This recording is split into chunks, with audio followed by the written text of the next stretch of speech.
We started in March 2016, and we've had an absolute roller coaster of news. So we went all the way from the Brexit referendum to Donald Trump, and then all the battles over getting Brexit, and of course the Boris election and everything. So we had so much to talk about.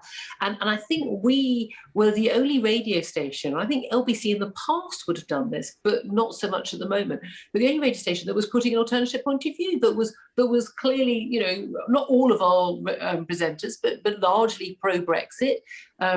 Not woke, not Corbyn magic money tree, and we were calling things out. And I think when you had the big sort of culture debates, all the wokeocracy, you had this treating of Brexit voters as if they were sort of ghastly, racist proletariat. Well, we happen to represent 52% of the population, and we're not any of those things.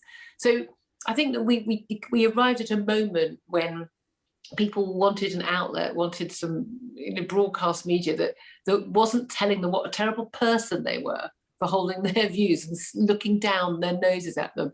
And again, I love debating people who disagree with me. It's much more fun. And we have lots of regular guests and all the time who I disagree fundamentally with them on loads of issues of policy. But we get on perfectly well. We can keep it all civil.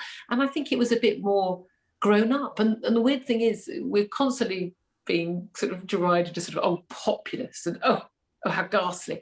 Well, there's populist and there's just not talking down to people, which I think is what we do.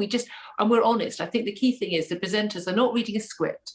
We're not told what to say. No, Rupert Murdoch doesn't tell me what to say. If you notice with News UK, all the different newspapers and radio stations have very different points of view. I say what I think about any topic on my show.